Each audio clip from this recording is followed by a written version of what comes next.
Practice, practice, practice. Let's take a look at a few other examples. Sports is a good one. Every champion athlete focus on his or her unique talents and continually refines them to an ever higher level of performance. No matter which sport you choose, the big winners all have one thing in common. They spend most of their time focusing on their strength, the things they are naturally good at. Very little time, uh, very little time is wasted on unproductive activities, and they practice, practice, practice, often several hours every day, honing their skills. Basketball superstar Michael Jordan made hundreds of jumps shot per day. Basketball superstar Michael Jordan made hundreds of jump shots per day, every day, no matter what. George Best, one of the world's greatest soccer stars in the 60s, often stayed long after the other players had finished training. George knew his greatest asset were his feet.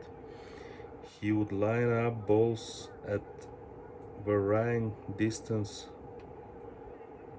He would line up balls at varying distance from the goal post and practice this soaking touch time after time. As a result, he was Manchester United's top goal scorer for six connect consecutive seasons. Manchester United's top goal scorer for six seasons. It is type of discipline. It is type of discipline that create brilliance. Notice how these top performers spend very little time on their weaknesses. Many of our school system could learn from this.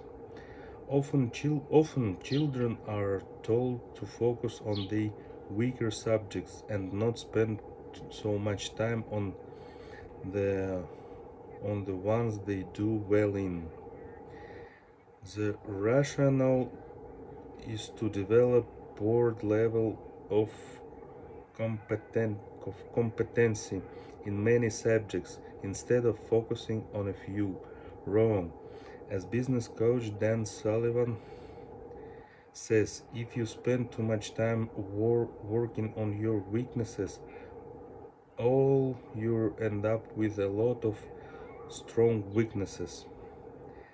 This doesn't give you a competitive edge in the marketplace or position you be wealthy or position you to be wealthy. It just keeps you average.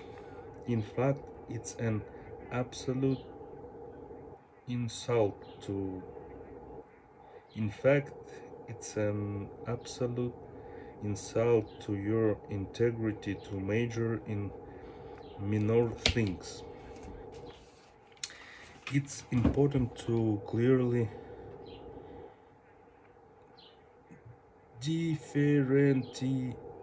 differentiate. It's important to clearly differentiate your brilliance from your weaknesses. You are probably good at a lot of things, even excellent in some. Others you're comp- others you are competent at, and if you are honest, there are some of things you are totally unless at doing. On a scale of one of them, you could plot your entire range or talents on being your weakness and then being your most brilliant. All your biggest rewards in life will come from spending the vast majority of your time in the areas that score a 10 on your talent scale. To clearly define your areas of brilliance, ask yourself a few questions.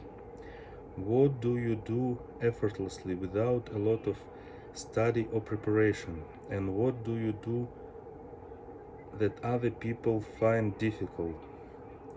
They marvel at your ability and can't choose to matching it.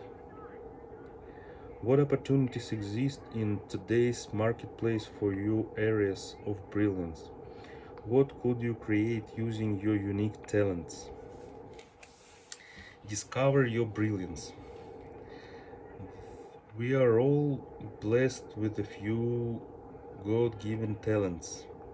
A big part of your life is discovering what these are, then utilizing and applying them to the best of your ability.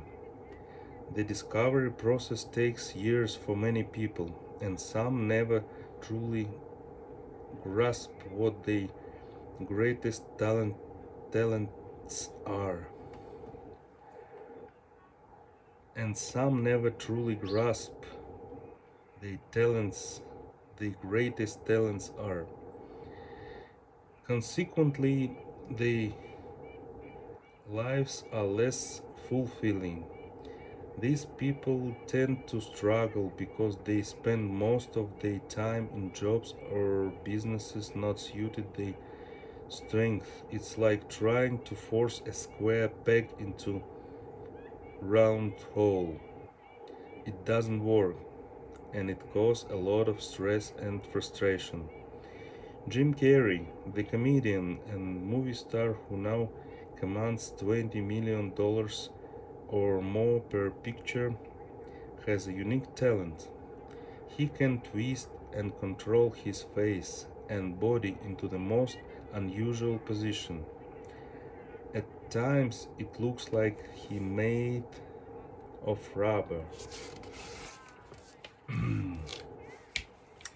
As a teenager, he spent hours every day practicing in front of the mirror. He also realized that he was brilliant at doing impressionism, and this became his early routine on the comedy circuit. Carey had many challenges along the road to stardom. At one point, he took 2 years off as he battled low levels of confidence and uncertainty. However, he has so confident of this comedic brilliance that he kept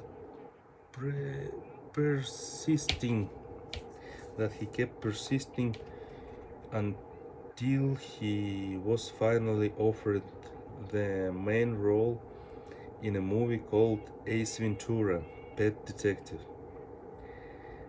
This part gave him an opportunity to totally bizarre. The movie became a huge box office hit. The movie became a huge box office hit and launched him on the path of superstardom.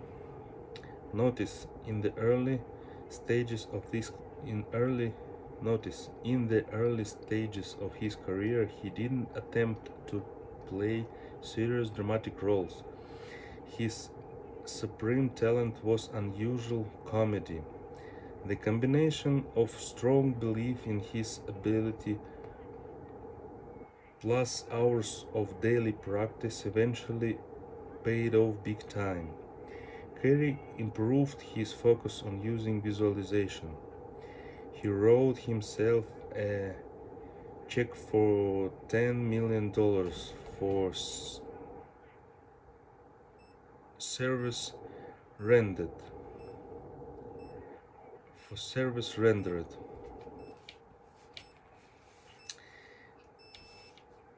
dated, dated it and kept it in his pocket.